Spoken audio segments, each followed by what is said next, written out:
Dante no podía negar lo bien que se sentía estar tumbado sobre el pasto. La hierba suave bajo su espalda, el calor del sol acariciando su piel, y la brisa ligera que movía las hojas de los árboles, creando un susurro que lo acompañaba como una melodía serena. Cerró los ojos, protegiéndose de la luz, y descansó las manos cómodamente detrás de su cabeza, cruzadas como si estuviera en medio de un sueño del que no deseaba despertar. Sin embargo, la tranquilidad de Dante se desvaneció en un suspiro, cuando percibió una perturbación en el aire. Un cosquilleo recorrió su columna, advirtiéndole que algo no iba bien. Abrió los ojos, y lo que vio lo irritó de inmediato. Humo negro, denso y espeso, lo envolvía por completo. Un gruñido bajo escapó de sus labios mientras, con una mueca de fastidio, se incorporaba. Con un movimiento fluido y desganado, invocó a Rebelión. La espada se materializó en su mano con un destello metálico. Sin perder tiempo, balanceó la hoja con precisión, cortando el aire con un silbido. En un solo movimiento, el humo negro se desvaneció, disipándose como si nunca hubiera existido. Observando su alrededor, Dante entrecerró los ojos, buscando la fuente del desorden. Allí, a lo lejos, vio a Emilia corriendo con evidente urgencia hacia una figura caída. Subaru, tirado en el suelo como si la vida se le hubiera escapado. Dante sacudió la cabeza lentamente, dejando escapar un suspiro pesado. Sabía que no podía ignorar lo que ocurría, así que, con paso relajado pero decidido, comenzó a caminar hacia ellos. Cuando se acercó lo suficiente, sus ojos se encontraron con los de Emilia, quien mostraba una expresión visiblemente preocupada. Sin rodeos, Dante preguntó qué había sucedido. La semielfa, con su largo cabello plateado ondeando por la brisa, suspiró aliviada al verlo, aunque la urgencia no desapareció de su rostro. Dante, necesitamos llevar a Subaru a un lugar donde pueda descansar. Luego te explicaré todo. Dante, sin cuestionarla, observó al joven tendido en el suelo y asintió. Con movimientos fluidos, se inclinó y levantó a Subaru sin esfuerzo, sujetándolo como si fuera una pluma. Echó un vistazo a su alrededor, buscando un lugar adecuado. Sus ojos se detuvieron en una glorieta cercana con una banca bajo la sombra, un lugar perfecto para dejarlo descansar. Caminó hacia allí, con Emilia siguiéndolo de cerca. Al llegar, depositó suavemente a Subaru en la banca, permitiéndole descansar cómodamente. Con un giro de su cuerpo, Dante volvió su atención a Emilia. Ahora sí, dime, ¿qué rayos pasó aquí? Antes de que Emilia pudiera responder, un brillo etéreo apareció a su lado y Puck, el espíritu en forma de gato, emergió en el aire, explicando lo sucedido. Una vez que Puck terminó de hablar, Dante corroboró. Entonces, ¿el mocoso puede usar magia? Así es, su atributo es sombra. Pero como aún no controla bien su puerta, lo mejor sería que no lo intentara de nuevo. Dante soltó un suspiro y, con una sonrisa burlona, miró a Subaru, quien aún se cubría los ojos con un brazo, visiblemente agotado. Ya oíste al pequeño gatito. Subaru, con voz cansada, replicó. Lo escuché fuerte y claro. Pero fue Puck quien me dijo que todo saldría bien. Puck, juguetonamente, se dio un golpecito en la cabeza, sacando la lengua con los ojos cerrados. Independientemente de quien tenga la culpa, lo cierto es que no lo vuelvas a intentar. Digo lo mismo. Creo que por el día de hoy ya no deberías de trabajar. Necesitas recuperar fuerzas. Subaru parecía no estar contento con esa sugerencia. Intentó levantarse, pero apenas pudo sentarse en la banca, claramente agotado. Emilia, preocupada, se acercó a Subaru, mientras Dante seguía apoyado en la barandilla de la glorieta, con un tono burlesco. Tranquilo muchacho, es tu primer día. Dudo mucho que te vayan a despedir por flojear un poco. Es fácil para ti decirlo. Lo dice el que decidió ser mayordomo. Dante, por favor, no sigas. Dante levantó las manos en señal de rendición, retrocediendo unos pasos, pero su sonrisa nunca se desvaneció. Emilia suspiró, cerrando los ojos por un momento, antes de abrirlos nuevamente y mirar a Subaru con una expresión preocupada. ¿En serio eres testarudo, Natsuki Subaru? Se sentó al lado de Subaru y le ofreció una fruta parecida a una nuez, que Subaru aceptó. Para su sorpresa, sintió como su cuerpo comenzaba a recuperar fuerzas casi al instante. Emilia explicó que la fruta le ayudaría a manejar mejor su puerta, lo que le permitiría seguir adelante con sus deberes sin problemas. Subaru, sintiéndose agradecido pero aún en deuda, se despidió de Emilia con una inclinación de cabeza, antes de enderezarse y dirigirse hacia la mansión. Al pasar junto a Dante, recibió un pequeño zape juguetón por parte del peliblanco, lo que hizo que Subaru se quejara y se diera la vuelta. Tras un breve momento de quejas, Subaru siguió su camino. Parece que tiene mucha energía, comentó Dante, observando cómo Subaru se alejaba. ¿Tú crees? Creo que se está esforzando más de la cuenta, respondió Emilia, su rostro reflejando preocupación. A pesar de su actitud relajada, Dante estuvo de acuerdo con ella por dentro. Tranquila, todo estará bien con él. Digo, por algo tuvo los huevos como para enfrentarse a esa mujer, ¿no? Dudo mucho que este trabajo lo termine matando. Eso espero, murmuró Emilia, aún preocupada. Sacudió un poco la cabeza y, cambiando su semblante, sonrió cálidamente a Dante, con genuina curiosidad en sus ojos. Entonces, ¿qué te ha parecido el lugar? Dante esbozó una sonrisa ante la pregunta de Emilia. Un 10 de 10, sin duda alguna. Me hizo recordar a mi antigua casa, aunque comparada con la de Rosual, esa parecía un departamento barato en todos los sentidos. ¿Un departamento? ¿Qué es eso? La sonrisa de Dante se desvaneció al instante, al escuchar la pregunta de Emilia. Ah, pues, es como un hogar, pero temporal. ¿Un hogar temporal? Exactamente. ¿Pero por qué es temporal? Creo que en otra ocasión te lo cuento. Oh, vamos Dante, cuéntame. Lo haría, pero me temo que tengo cosas que hacer. ¿Ah, sí? ¿Y cómo cuáles? Pues, bañarme. Hace meses que no me he dado una buena ducha, honestamente. ¿De verdad es así? Puedes venir a comprobarlo por ti misma, y te advierto, no será bonito, gatito. Sintiendo que su orgullo se veía desafiado, Puck se acercó a Dante con cautela, olfateándolo desde los pies hasta la cabeza. Apenas captó el hedor que desprendía el cazador de demonios, dio un paso atrás, arrugando la nariz con visible disgusto, mientras su rostro se torcía en una mueca de repulsión. Por mi hija, Dante. Hueles como si fueras un cadáver en descomposición. Puck, no seas grosero, discúlpate con Dante. Jajaja, no pasa nada, Emilia.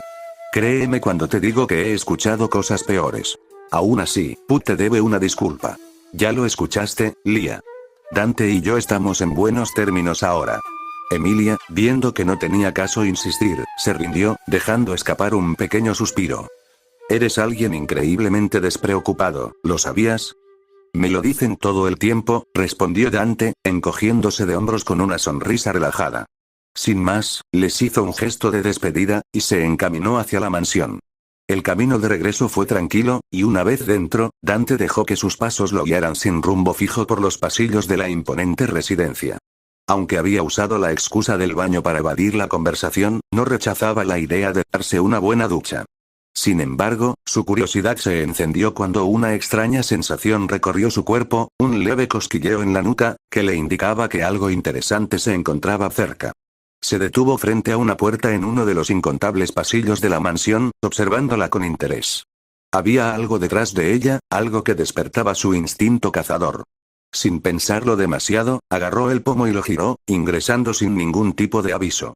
Lo que encontró al otro lado lo tomó por sorpresa. Era una biblioteca, pero no una cualquiera. Altísimas estanterías cubrían las paredes de la habitación, repletas de libros que despedían un aire antiguo y místico.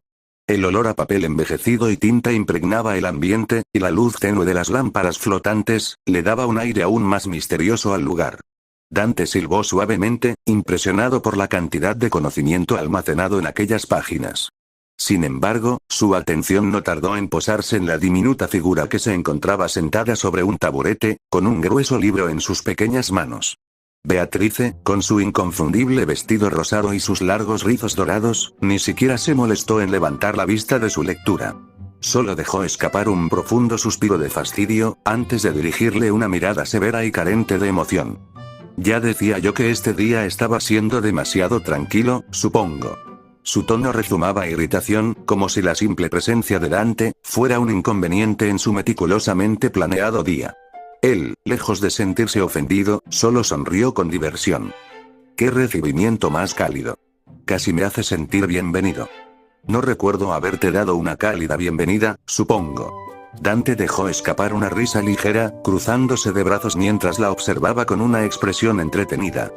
Eso me dicen todas las chicas que intentan hacerse las rudas, bueno, con excepción de Lady.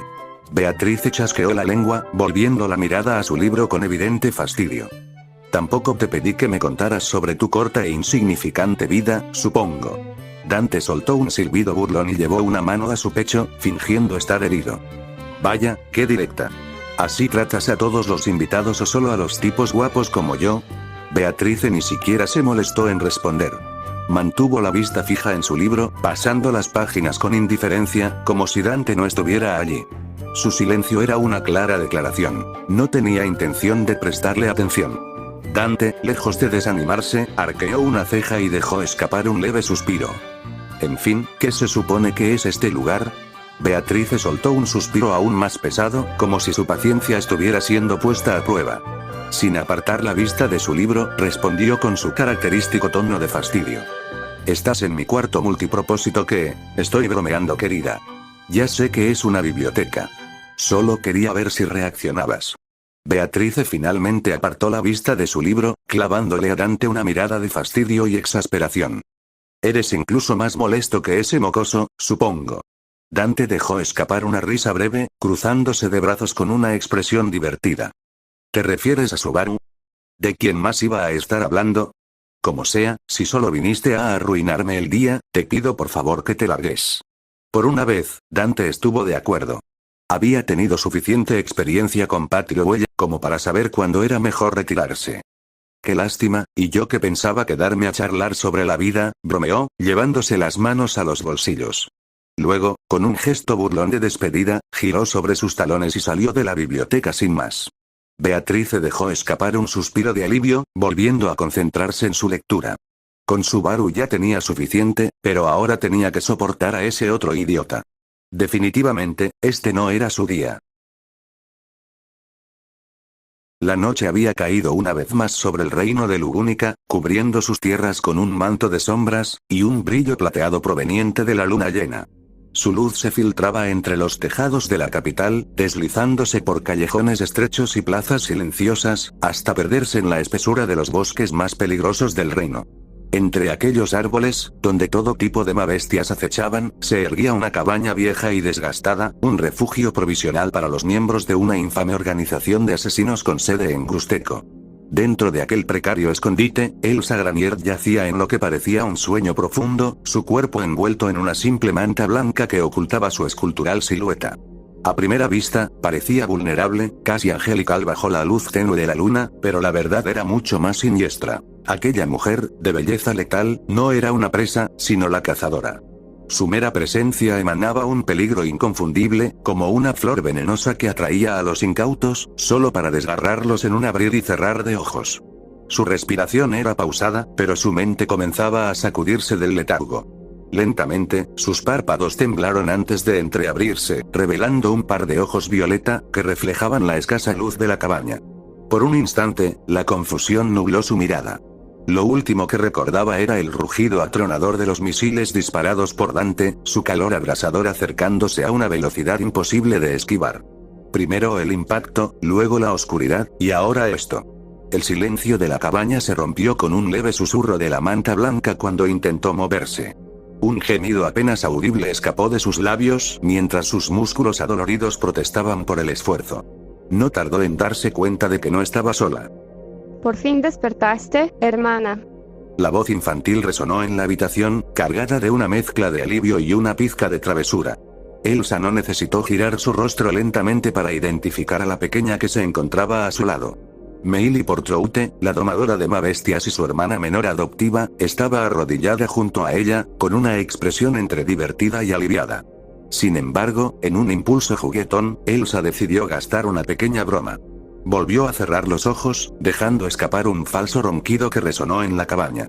La escena era casi cómica. La hermosa asesina, envuelta en su manta blanca, fingiendo un sueño profundo, mientras su hermana pequeña la observaba con una mezcla de incredulidad y diversión. Vamos, Elsa, deja de jugar. Sé que estás despierta. Elsa, divertida por la reacción de su hermana, continuó con su actuación. Cada ronquido que emitía era una burla suave, acompañada de risitas ahogadas, que solo lograban irritar más a la pequeña asesina. Sin embargo, de repente, sintió como le arrojaban agua caliente en el rostro, un ataque que habría hecho gritar a cualquier persona común. Meili se apartó instintivamente, tomada por sorpresa, pero para Elsa era como caminar bajo la lluvia sin un paraguas. Una experiencia extraña, pero sorprendentemente agradable. Aunque el ardor de la piel la incomodaba, no le importó en absoluto. De hecho, hubiera preferido agua fría en lugar de agua caliente. Con el torso erguido, y su rostro y cabello negro empapados, se volvió hacia la persona responsable de su situación. La miró con una mezcla de molestia y diversión, una sonrisa jugando en sus labios. Qué cálida forma de mostrar preocupación por tu hermana mayor, Kaede. Cerca de las hermanas asesinas, Kaede sostenía una cubeta de agua que se suspendía en el aire a su lado, mirando a Elsa Granier con una expresión inexpresiva, casi despectiva. Mis disculpas, hermana. Pensé que un poco de agua caliente te despertaría. Y parece que funcionó. Oye, Kaede, al menos avísame, ¿sí? No quiero empapar mi ropa otra vez. Kaede ignoró el reclamo de Meili, y volvió a fijar su atención en Elsa. Su mirada, fría y cargada de irritación, hizo que la cazadora de entrañas alzara una ceja en señal de sorpresa. Y bien, ¿vas a explicarnos qué demonios sucedió? ¿Sobre qué? La incredulidad cruzó el rostro de Kaede. ¿Es en serio? Una taberna entera explotó, despertando a media capital. ¿De qué más podría tratarse? Lo dices como si fuera mi culpa. Será porque la última vez, en Boyachia, nos ordenaron asesinar a un noble, y en su lugar, terminamos volando su mansión en pedazos. Elsa no tuvo nada que decir en su defensa, aunque, en su opinión, seguía siendo una acusación sin pruebas ni fundamentos. Ja ja ja, esa vez fue increíble. Deberíamos hacerlo de nuevo. Meili soltó la risa con entusiasmo, pero el brillo en sus ojos se desvaneció, en cuanto Kaede le lanzó una mirada fría y afilada como una daga, dejándola en silencio al instante. Luego, sin apartar la vista de Elsa, aguardó su respuesta con paciencia tensa. La cazadora de entrañas suspiró con los ojos cerrados, como si la insistencia de Kaede fuera una molestia menor. Al abrirlos de nuevo, su sonrisa característica ya adornaba su rostro. Me dirigí al lugar del encuentro para obtener la insignia, pero cuando llegué, la semilfa ya se me había adelantado. Lo siguiente era obvio: matarlos a todos. Kaede escuchaba atentamente mientras Elsa continuaba con su relato, su voz tan serena como si estuviera narrando un simple recado. Sin embargo, había un joven entrometido que, no voy a mentir, me causó algunos contratiempos. Incluso llegó a proteger a la mocosa, que no pudo cumplir con su tarea. Kaede entrecerró los ojos, su tono cargado de suspicacia. No me digas que ese chico fue quien... Vamos, Kaede, me ofendes. Físicamente era un debilucho, aunque debo admitir que tenía agallas. Pero, al final, no me costó mucho acorralarlo junto con la semilfa. Ya tenía la hoja lista, a punto de abrirles el vientre. Hizo una pausa, sus ojos violetas brillaron con una leve intensidad, mientras un ligero sonrojo invadía sus mejillas. Hasta que él apareció. Él. Sí. Justo cuando pensé que terminaría mi trabajo, él llegó como si fuera un caballero de cuento de hadas, aunque, con su actitud, su ropa y la forma en que actuaba, definitivamente no era un caballero del reino de Lugúnica. Aún así, tenía un encanto innegable. Y debiste verlo luchar, era de otro nivel.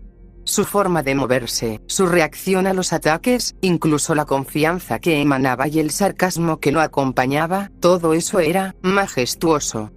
¿Y fue él quien te dejó en ese estado tan lamentable?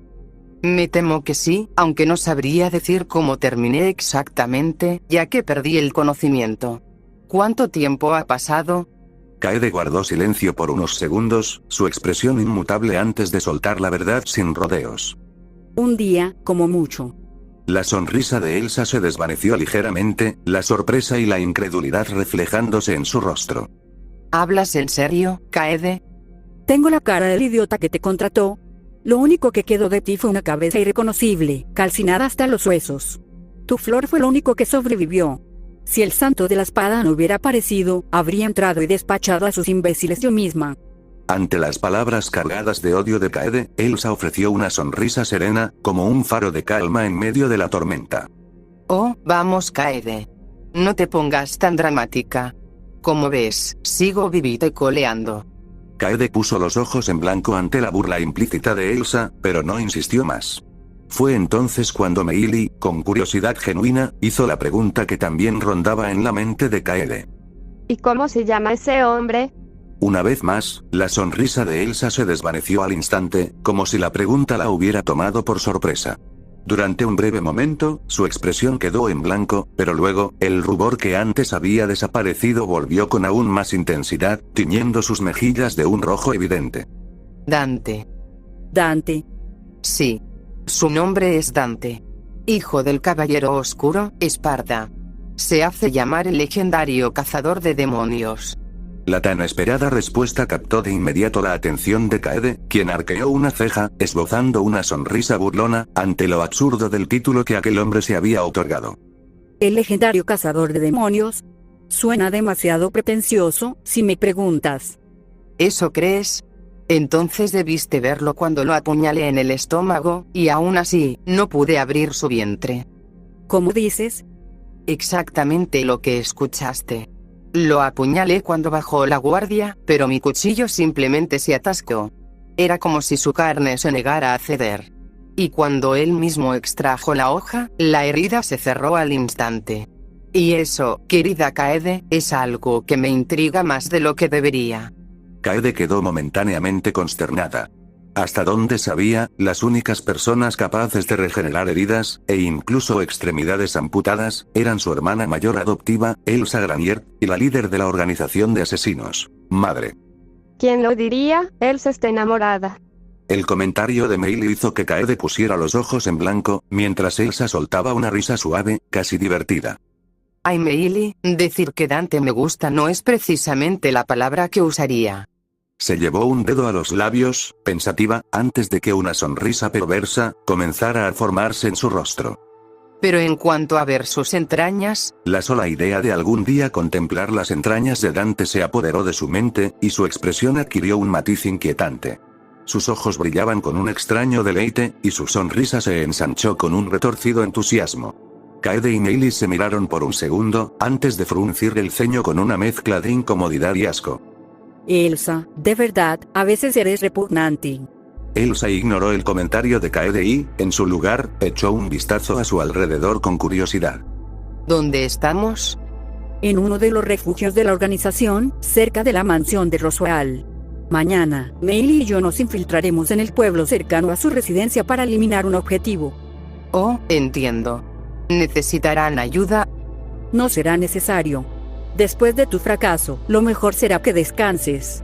Y es una orden, Elsa.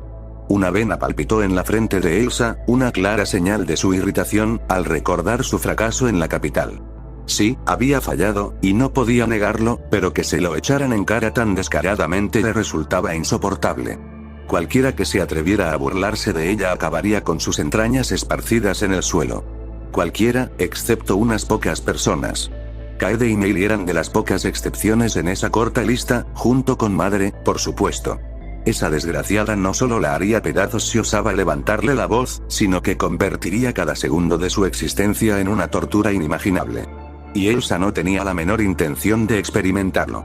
Al menos, a diferencia del resto de los imbéciles, que murmuraban palabras vacías de lealtad y devoción por puro miedo, ella no tenía que fingir adoración.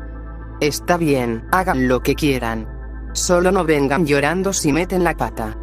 Dudo que cometamos un error tan grande como el tuyo. ¿Estás tratando de provocarme, Kaede? Provocarte es demasiado fácil, Elsa. Lo que empezó como una conversación casual, se tensó en cuestión de segundos. El intercambio de miradas filosas entre ambas asesinas, cargaba con una hostilidad apenas contenida. Fue entonces que Meili intervino antes de que la situación se saliera de control. Muy bien, hermanas, ya basta. La última vez que se pelearon destruyeron todo el refugio anterior. ¿Recuerdan lo furiosa que estaba Madre? La simple mención de Madre fue suficiente para que tanto Elsa como Kaede se detuvieran al instante. Sin embargo, Kaede, visiblemente molesta, cruzó los brazos y desvió la mirada con un gesto de fastidio y resignación. Su expresión dejaba claro que había tenido más que suficiente. Solo, no te molestes en venir, ¿de acuerdo? Elsa, con una sonrisa cálida pero que haría temblar de miedo a cualquiera, asintió lentamente con la cabeza, dejando atrás el pequeño pleito con su hermana del medio. Después de que Elsa asintiera, Kaede se excusó, diciendo que saldría a tomar un poco de aire fresco, no sin antes indicarle que su ropa estaba en el viejo armario desgastado, ubicado en la esquina. Con esas palabras, salió al exterior, seguida por Meili, dejando a Elsa en silencio, completamente sola, para que pudiera cambiarse con tranquilidad. El ambiente estaba cargado por el silencio que se cernía en el interior de la cabaña. Elsa permanecía erguida, su mirada fija en la única ventana donde la luz de la luna se filtraba débilmente, proyectando sombras suaves que danzaban en el suelo. Su rostro mostraba una serenidad que desmentía el torbellino que se agolpaba en su mente. Pensaba en él. En Dante. Una obsesión que, por más que intentaba, no lograba erradicar. No solo se había convertido en una presa fascinante, digna de toda su atención, sino que también deseaba experimentar de nuevo esa emoción tan intensa. Y Dante había sido el único hombre capaz de despertarla. Ni siquiera Cecilus Segmund, el temido rayo azul de Boyaccia, había logrado hacerla sentir lo que había sentido esa vez, cuando mató a su primera víctima, un monstruo que intentó abusar de ella. Elsa se lamió los labios, su cuerpo ligeramente tensado por la anticipación. Algo en su interior le decía que pronto se encontraría con él nuevamente, y esa idea la llenó de una ansiedad sedienta de lo que vendría. Espero volver a verte pronto, Dante.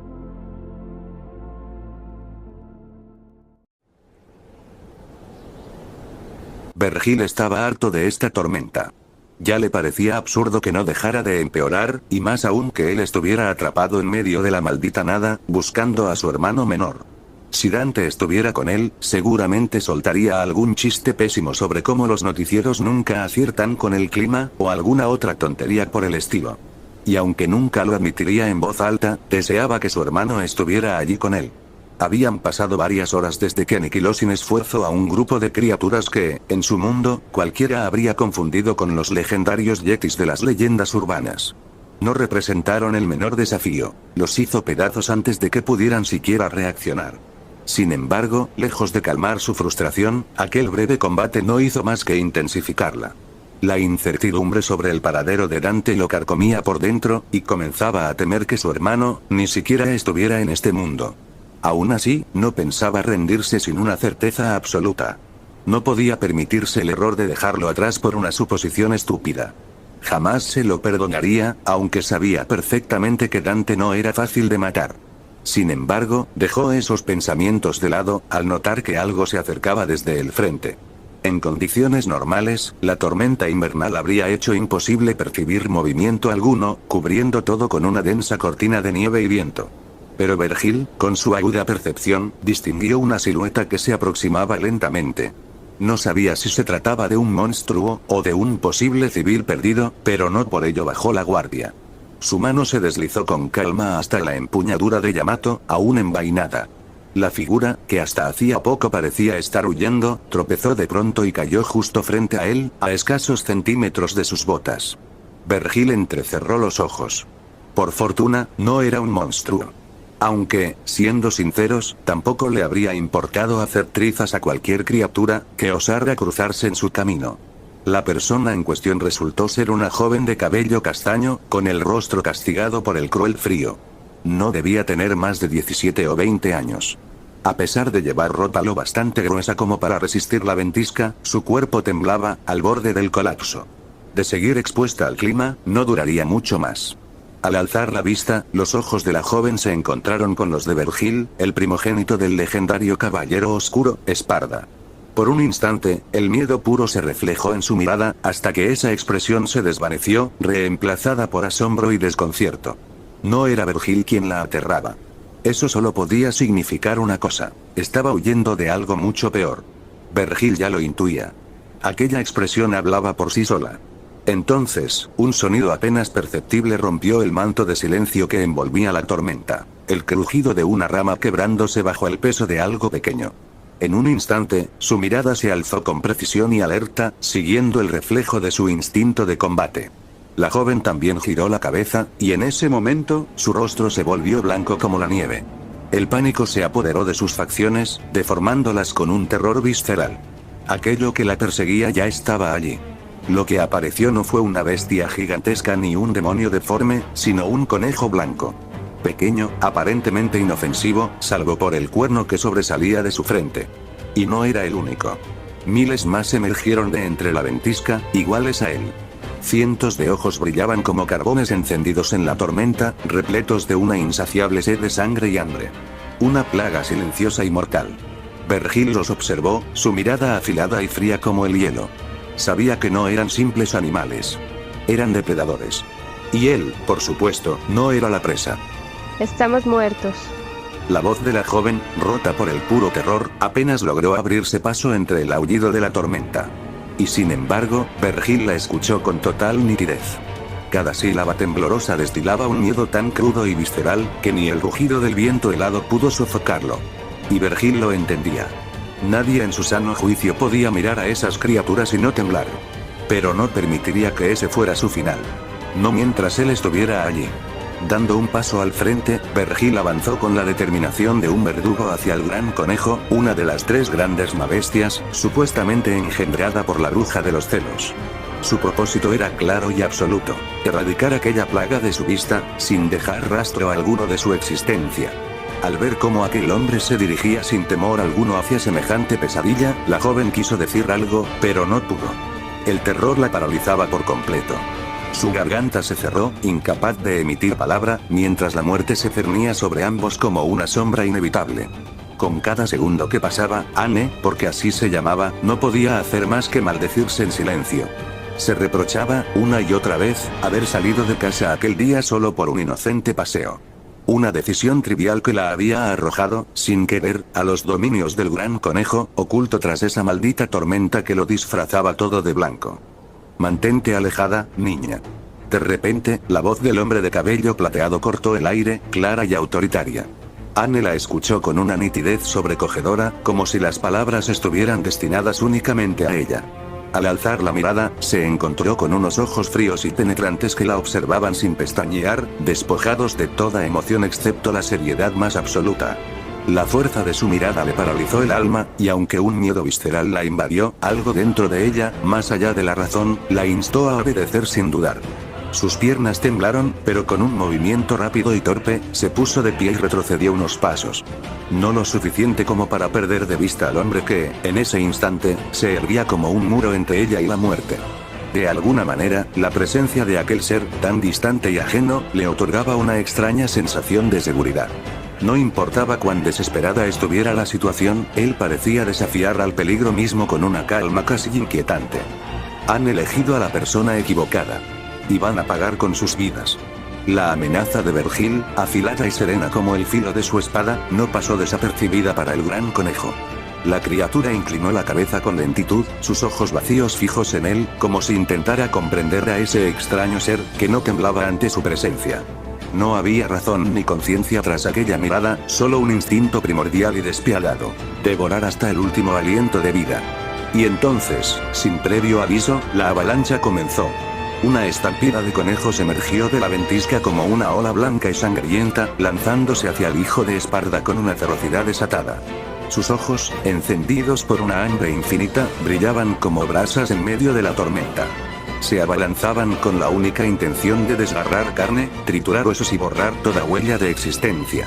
Eran una plaga viviente, una maldición voraz que no dejaba nada a su paso. Terminada su presa, seguirían avanzando, devorando aldeas, ciudades, el mundo entero si fuese necesario, movidos por un apetito que jamás conocería el fin. Sin embargo, lo que el gran conejo no sabía, es que no habían encontrado a una víctima. Habían desatado su hambre contra el cazador equivocado. Y esa osadía les costaría caro. Llevando con precisión su mano hacia la empuñadura de Yamato, Vergil canalizó su energía demoníaca en la hoja aún envainada, una carga brutal de poder que comenzó a emanar como una presión palpable en el aire. Un aura cortante, invisible a los ojos, pero tan letal como el filo mismo del destino, comenzó a distorsionar la atmósfera a su alrededor, creando ondulaciones de tensión que vibraban a medida que su presencia se hacía aún más imponente. El aire helado parecía comprimirse, como si el mismo viento se apartara a su paso, incapaz de desafiar su dominio. Vergil permaneció inmóvil, una estatua viviente de concentración y calma, sus ojos brillando con un frío implacable, tan afilados como la espada que llevaba en su mano.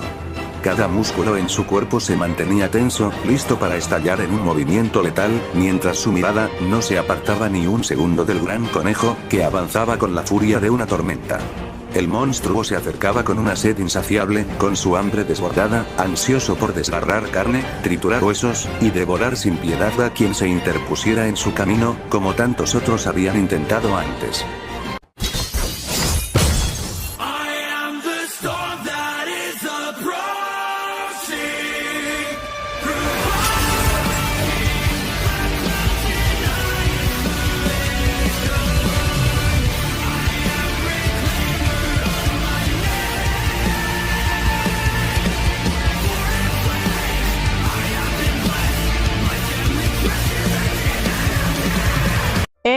Fue lo único que Anne alcanzó a murmurar, incapaz de articular pensamiento alguno, ante el repentino e inexplicable cambio en el entorno.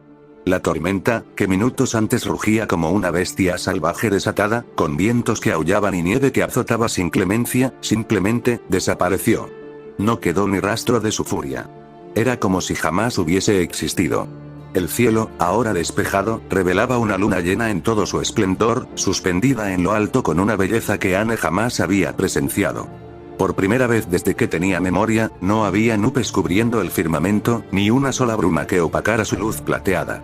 Todo estaba bañado por un resplandor sereno y puro, casi irreal. Anne alzó la mirada, hipnotizada, y luego bajó lentamente la vista hacia el campo de batalla, solo para encontrarse con una escena aún más asombrosa. De pie, en medio del silencio absoluto, estaba Vergil. Su figura permanecía impoluta, sin una sola mancha de sangre ni señal de haber sido herido. El abrigo negro ondeaba suavemente con la brisa, y sus ojos, serenos pero afilados, contemplaban el paisaje con una mezcla de determinación y desapego. Con un gesto preciso y elegante, deslizó a Yamato de nuevo en su funda, como si cerrara un capítulo más de su interminable cruzada. Y frente a él, no quedaba nada. El gran conejo, una de las 3 grandes mabestias, había desaparecido sin dejar cadáver, cenizas ni vestigios. Simplemente, había sido aniquilado. La plaga que durante 4 siglos arrasó aldeas, devoró incontables vidas y sembró el terror con su grotesca reproducción asexual, ya no existía. No quedaba ni un solo ejemplar sobre la faz de la tierra. Había sido borrado por completo de este mundo. Anne tragó saliva, incapaz de apartar la vista de aquel hombre que, con una sola acción, había puesto fin a una de las mayores amenazas del mundo. Aunque las otras 2 grandes mabestias seguían sueltas, esparciendo miseria y destrucción, al menos ahora, el mundo podía respirar un poco más tranquilo. Porque una de ellas, la más voraz, la de un hambre insaciable, había encontrado su final. ¿Quién eres tú? La voz de Anne rompió el silencio como un susurro tembloroso, cargado de confusión, asombro y una pizca de temor reverente. La pregunta llegó hasta Vergil, quien se detuvo por completo, y con la misma calma imperturbable, que lo había acompañado en la batalla, giró sobre sus talones para encararla. Su mirada era firme, profunda, como si pudiera atravesarla con los ojos. Su expresión no mostraba arrogancia ni frialdad, solo una serenidad estoica, la de alguien que no necesitaba justificar su existencia. Soy Vergil. ¿Y tú? ¿Cuál es tu nombre? La simple pregunta desconcertó a Anne. No porque fuera complicada, sino porque jamás esperó que aquel hombre, una fuerza imparable que acababa de borrar una calamidad de la faz de la tierra, se dirigiera a ella con esa calma, con ese interés tan humano. Anne bajó la mirada, sintiendo el peso del momento. Su corazón latía con fuerza. Tragó saliva, tratando de calmar el temblor en su voz. Anne. Me llamo Anne, señor. Así que puede entenderme, pensó Vergil en silencio, sorprendido aunque sin mostrarlo. Por un instante, había temido que su lengua no fuera comprendida en este mundo extraño. Aunque entendió perfectamente lo que dijo la muchacha, temía que lo contrario no fuera posible. Después de todo, se encontraba en una tierra desconocida, y dudaba que alguien aquí hablara inglés, o cualquier otra lengua que él conociera. ¿Dónde estamos? La pregunta tomó a Anne por sorpresa. Parpadeó, ligeramente confundida, pero se apresuró a responder, aunque con cierta vacilación en la voz.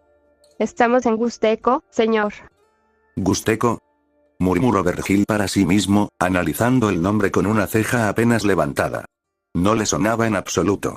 Eso solo confirmaba lo evidente. No tenía la menor idea de dónde estaba. Necesitaba respuestas, y la chica frente a él quizás podía ofrecérselas. Dime, Anne, ¿vienes de algún lugar cercano? Necesito información. Me temo que mi conocimiento sobre estas tierras heladas y hostiles es inexistente.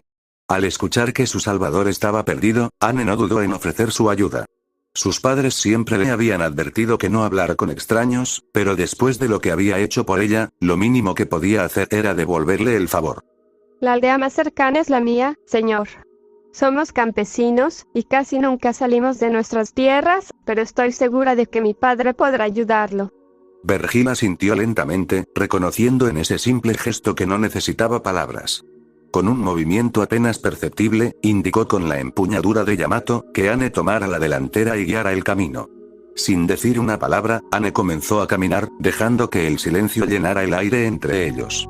La timidez de la joven era palpable, pero Vergil no lo notó como un obstáculo. De hecho, la quietud entre ellos no le resultaba incómoda. Más bien, era un espacio que le permitía concentrarse en sus pensamientos.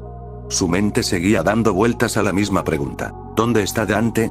Aunque dudaba que la familia de esta joven pudiera ofrecerle información relevante sobre su hermano menor, al menos podría aprender algo más sobre este mundo en el que se encontraba. Mientras la joven lo guiaba por los senderos cubiertos de nieve, Vergil se aferraba a su promesa. Encontraría a Dante. No importaba lo que tuviera que enfrentar, ni cuán oscuros fueran los lugares que debiera explorar. Si su hermano estaba en este extraño mundo, lo hallaría.